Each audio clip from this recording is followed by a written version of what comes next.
What the hellion is this cool looking game? Well, this game looks fucking badass. What the hell? What the hell? What is that? Well, say hello to the loot apocalypse. Oh my god! Heavy helmet of mind f***ery. What? As it bends reality. No, my editing software! Hello everyone, welcome to my first video. I wanted to get started with a review of a game that I picked up during my birthday month to sink some time into. After seeing that badass infomercial trailer I just played, I was completely sold on the concept and just had to fucking dig my toes into it.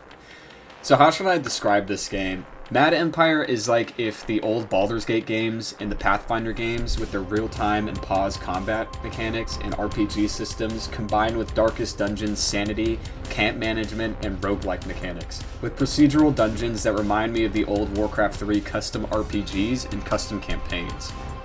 So what's the story of the game like?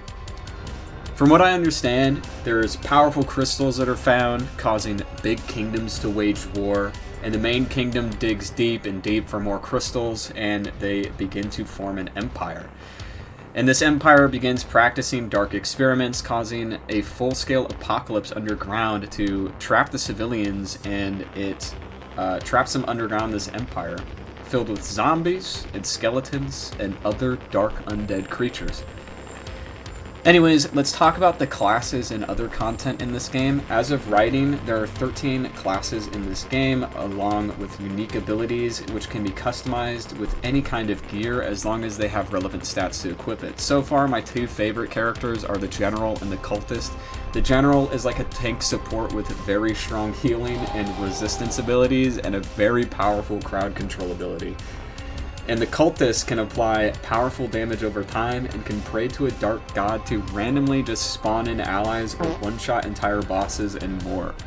For gear, you have a wide selection of swords, maces with one-handed and two-handed varieties, bows, crossbows, shields, armor, gear sets, and even legendaries with unique abilities and effects, with a power level scaling attached to each item that can be increased by combining gems earned by looting and then mixing these with them at the forge. Speaking of dungeons, you can visit the shop before your next venture where you can purchase ammo and trinkets or filler equipment for new heroes. The game really does feel like a CRPG. It feels like a CRPG Darkest Dungeon without the everything is futile and we're all gonna die vibe. The dungeons can range from small with one floor to large with multiple floors. There are also multiple biomes that a dungeon can have, such as crypts, barracks, prisons to fortresses, labs, and caverns, and others that I haven't even gotten to experience yet. There are also quite a variety of neat bosses in the game you can encounter that offer some interesting mechanics for a real-time roguelike. I did have some trouble figuring out some of my character's information. I didn't know that characters drain hunger and thirst kinda quick, or even have a separate armor system akin to Divinity Original Sin 2.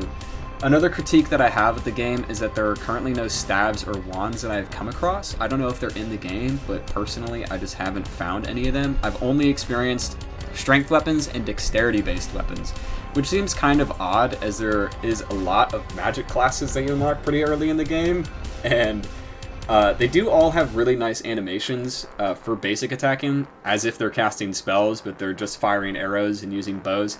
But nonetheless, it's really cool, and I don't really have a huge problem with it. It's just a critique I have. I really wanted to see like cool wands or staffs that had cool abilities that are attached to them, maybe like a fireball if maybe one class can't have it.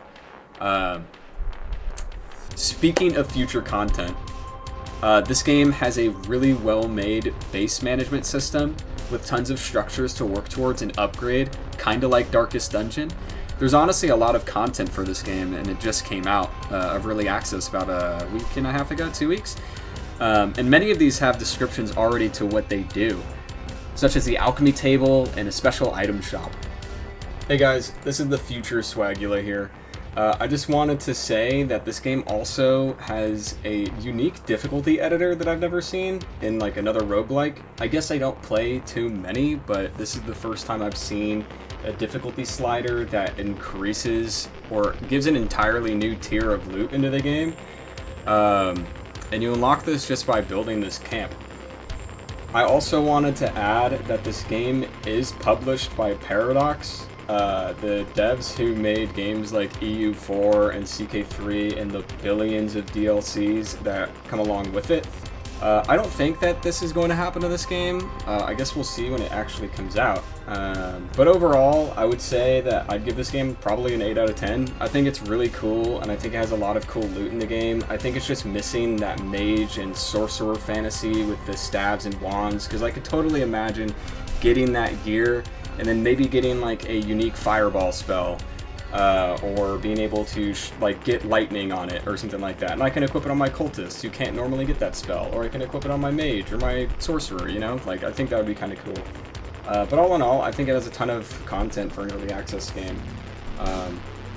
So yeah, I just wanted to say thank you guys for watching my first video. If you guys like what I've made, go ahead and like and subscribe, and I will go ahead and make more. Let me know in the comments if you guys also know what else I could make. I do have some ideas. I think I'm going to pump out a couple videos over the weekend or over next week, so stay tuned, and thank you guys for watching. Swaggas. So